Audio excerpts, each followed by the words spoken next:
Cette histoire est à propos d'un incident qui est arrivé dans le lycée que mon ami fréquentait.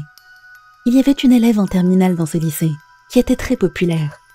Elle était connue pour sa beauté renversante, son intelligence incroyable, et surtout, pour son talent en dessin. Au cours de l'année scolaire, elle s'était rapprochée de son prof de dessin, et a fini par tomber amoureuse de lui. Elle a décidé de lui avouer ses sentiments, et au début, le prof a refusé sa déclaration, étant donné leur statut et leur différence d'âge. Mais la fille n'a pas lâché l'affaire, et au bout d'un moment, ils sont devenus amants. Leur relation avançant, le prof a fini par tomber amoureux d'elle à son tour, et ils semblaient très bien s'entendre tous les deux. Mais une fois l'année scolaire terminée et la fille partie à l'université, elle a commencé à se lasser de lui, leur différence d'âge se faisant de plus en plus ressentir. Elle a petit à petit commencé à traîner avec d'autres garçons de son âge, et à un moment donné, elle s'est mise à littéralement avoir des rencarts avec. Elle a fini par rompre avec son prof, mais lui était toujours amoureux d'elle, et pensait même à la demander en mariage très prochainement. Quand elle lui a froidement annoncé qu'elle arrêtait leur relation, il s'est accroché à elle et l'a suppliée. Mais la fille a été très ferme sur sa décision, lui disant qu'elle pensait qu'ils étaient aussi incompatibles que l'eau et l'huile, et qu'elle était désormais avec quelqu'un d'autre de toute façon. Le prof a fini par comprendre que ça ne servait à rien d'insister, et qu'elle ne changerait pas d'avis. Il a coupé tout contact avec elle, donnant l'impression d'avoir complètement abandonné, et ils ne se sont plus revus pendant un moment. Après quelques semaines, elle a eu un appel de sa part un soir, alors qu'elle était seule chez elle. Elle a décroché pour lui demander pourquoi il l'appelait, et lui dire de ne plus jamais la recontacter. Alors qu'elle s'apprêtait à raccrocher, il lui a dit calmement « Attends, j'ai besoin de te montrer une dernière chose, avant qu'on se sépare pour de bon. » Il lui a demandé de venir à sa porte, et que ce ne serait pas long du tout. La fille a eu un mauvais pressentiment au début, et a refusé en disant qu'elle ne voulait pas sortir. Mais il a insisté en lui disant qu'il ne bougerait pas tant qu'elle n'était pas sortie, et a raccroché. Effrayée, la fille a appelé son copain, et lui a demandé de venir chez elle. Puis, alors qu'elle attendait dans l'angoisse qu'il arrive, son copain l'a rappelé. Mais quelque chose était très bizarre. Il semblait paniqué, et lui a crié de ne surtout pas sortir de chez elle, pas même un seul pas. Terrorisée par l'urgence de ses mots, elle est restée chez elle dans une angoisse totale, jusqu'à ce que, quelques minutes plus tard, elle entende des sirènes et des gens parlant bruyamment dehors. Son copain est entré peu après chez elle, et a dit « Après ton appel, je me suis dépêchée de venir chez toi, et je l'ai vu dès que je suis arrivée. Il s'est pendu dans le couloir menant à ton appartement. » Il s'est avéré que le prof, qui souffrait tellement de ne plus être aimé par elle, voulait dire toute autre chose par « Je ne bougerai pas tant que tu ne seras pas sorti de chez toi ». Il avait mis fin à ses jours devant sa porte, pour que ce qu'elle lui avait fait subir la hante à jamais. « Je suis mort à cause de toi », il a écrit sur une note par terre. Il voulait que son dernier souvenir de lui soit cette scène abominable. Si elle avait écouté et était sortie de chez elle, elle serait tombée nez à nez avec son corps dans le couloir, à la seconde où elle aurait ouvert. Cet incident a été relaté dans nos journaux locaux, et je pense que cette pauvre fille sera hantée à jamais par l'acte irrationnel de son professeur.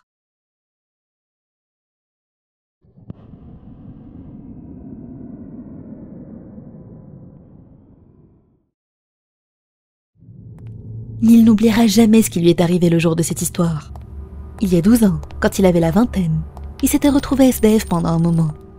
C'était une période où il ne faisait qu'errer dans les rues et survivait avec du pain sec. Un jour, alors qu'il dormait dans un coin, il a fait un rêve étrange. Dans le rêve, un monstre avec des centaines d'yeux courait vers lui.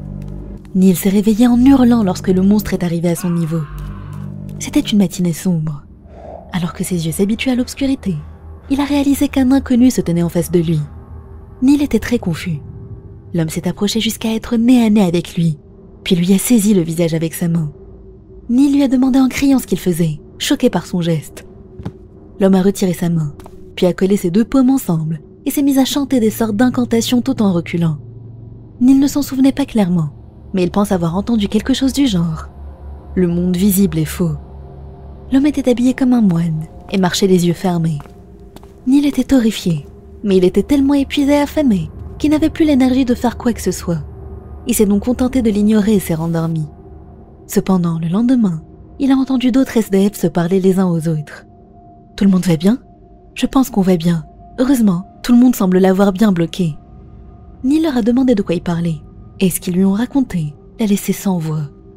Apparemment, quelqu'un de non identifié venait chaque nuit voir des SDF et profitait de leur sommeil pour leur arracher les yeux. Il l'avait surnommé le chasseur-dieu. Dès qu'il a entendu ça, le choc a paralysé Neil, lui coupant également le souffle. Parce qu'il venait de réaliser que c'était très probablement le moine bizarre qu'il avait vu.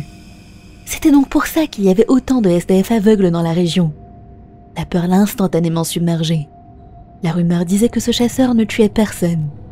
Un jour, il avait fait une nouvelle victime, et le SDF à qui il avait arraché les yeux lui a crié qu'il préférerait être tué que perdre ses yeux.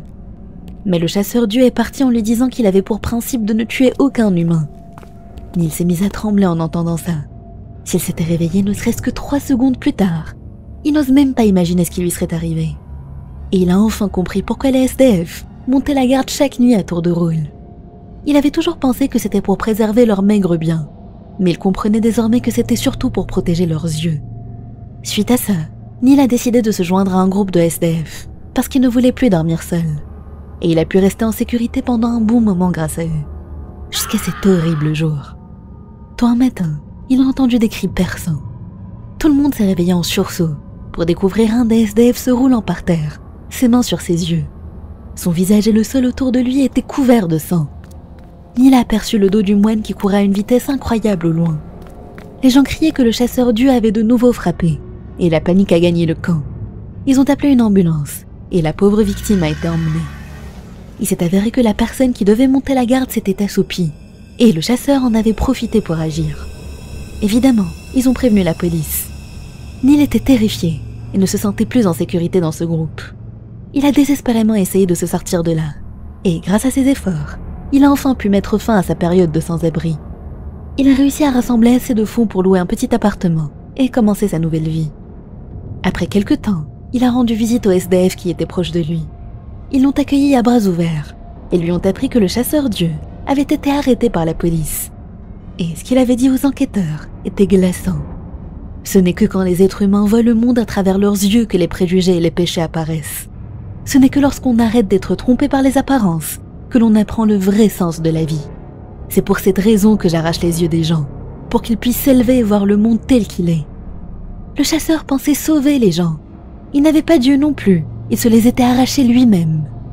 Il a expliqué qu'il n'en avait pas besoin et qu'il pouvait voir le monde très clairement après avoir entraîné son 3e œil spirituel. C'était toujours un mystère comment il arrivait à discerner son entourage. Neil s'est soudainement souvenu de quelque chose. Le jour où il était apparu pour la première fois devant lui, il tenait un sac en plastique noir. Le sac contenait plusieurs objets de forme ronde. Neil avait pensé que c'était des fruits ou quelque chose comme ça.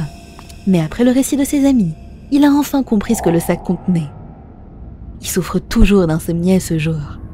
Le chasseur Dieu était bien en prison, mais Neil avait l'impression qu'il pourrait quand même s'introduire chez lui. Il se couche avec des lunettes tous les jours, parce que ça lui donne l'impression de pouvoir protéger ses yeux. Il espère de tout cœur qu'il réussira à surmonter ce traumatisme bientôt. Si seulement il pouvait l'effacer de sa mémoire